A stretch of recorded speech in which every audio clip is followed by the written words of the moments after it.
She had the crowd in the palm of her hand, and also her notes, as it turns out. Yes, it's a scandal bigger than Boy George's soiled underpants. Over the weekend, Sarah Palin allegedly glanced at her hand. Yes, her hand, that thing she uses to eat stuff and to point at things far away, like mountains and trees. Roll tape, tape rollers. What do you think are the top 3 things that have got to be done? We've got to rein in the spending, obviously, and not, raise these extremely high budgets and then say, okay, we're going to freeze a couple programs here. That doesn't do us any good, really. We've got to start reining in the spending. We have got to jumpstart these energy projects. I love that. Anyway, I love her. Palin was participating. I do. Palin was participating in a Q&A session at the National Tea Party Conference in Nashville. And as the Huffington Post and other blogs were quick to point out, she was looking at notes written on her hand, the words energy, tax, and lift American spirits. How could she not memorize that? Oh, come on, shut up. Budget cuts was also there, but the word budget had been crossed out. The left-wing knitting circle, Gawker, calls it, quote, straight up embarrassing. And NBC's Andrea Mitchell is saying this junkety junk. We found her looking at her hand, and then on her hand very clearly was written, some cheat sheets. And so what I did, Andrea. having done Chuck and Mika now, Mika and Joe, I make sure that this is Chuck. I'm Savannah. Yeah. Savannah, just in case. I didn't remember just all right, where. we've all done notes. We've all done notes.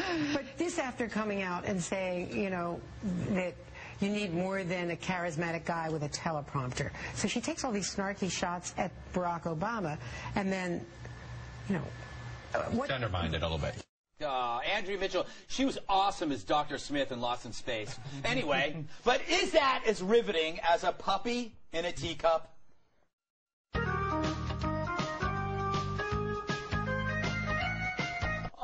Hell no. How about a puppy in scuba gear?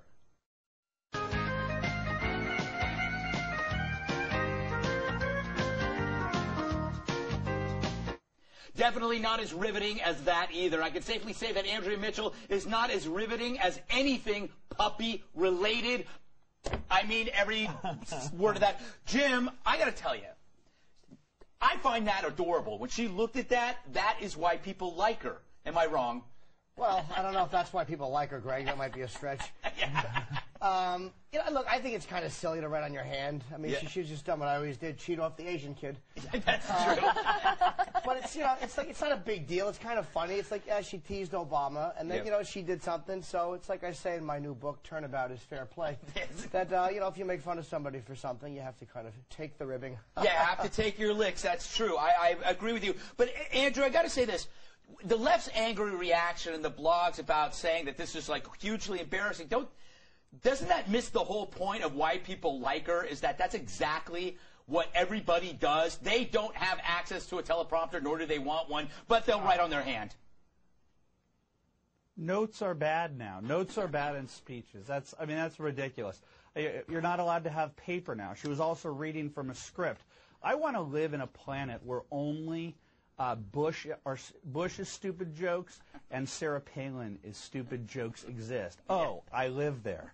I mean, look, for them to not recognize, these people all had this like little silly, ha ha ha. Did you notice that? Oh, did you notice the juxtaposition that that she made a Barack Obama joke? Since when has Andrea Mitchell or Chuck Todd or any of these a-holes out there ever made a comment about Barack Obama's teleprompter? Mm-hmm. I don't like him. Like a lot of them?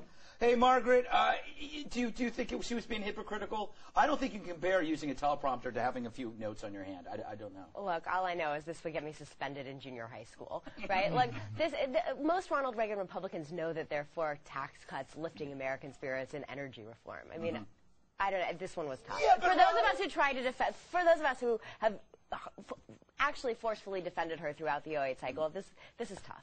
Really? You think it's tough? I think it's tough. Ronald Reagan never went on camera and said, "I am for tax cuts. Like, come on, guys. Bill, come on. Bill, pot, this is Bill, pot calling kettle black all over your body. You have things written like, I am please, not running for president. Yeah, yes, but neither is she. But Yeah, she's running. You were running She from even the admitted you were this running from weekend. the police this weekend because all over your body it's place syringe here. So you have something in common with her, young man. So she takes syringes? No. Greg, you can't say that on camera. She's a co-worker of ours. I am sorry, Sarah. And look, I think she's proved something. She is never going to use teleprompter. She is better than Obama as far as that's concerned. You know why? Because they don't spell out things phonetically in the teleprompter. She's going to need that hand.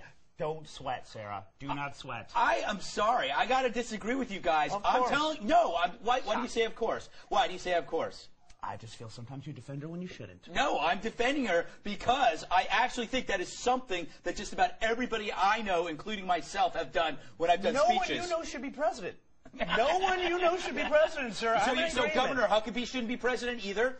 No one you know that you consider a friend. Governor Huckabee talks horrible things behind your back, Greg. You know what? I have to agree with Bill partially because when I'm looking for a future president, I don't seek out qualities my friends have. Okay. Well, that's because, for Bill, your friend has to be a good dealer. And you never elect a dealer for president. Andrew, you get the last word on this one before I move on. I don't want the last word on this. You don't? I don't. Okay. Gave you a shot. I introduced her, by the way. I know. That's my point. I thought you were going to talk about that since you were there. Say something. Look, I'm just happy that she exists because she makes the people that I can't stand so unhappy. I want her to exist. I want her to go out there and do more of this stuff because you see how upset this makes the mainstream media. I love it. I love it. I love it. It proves the vast difference between elitists and the rest of America. Okay, to the Gregalogue.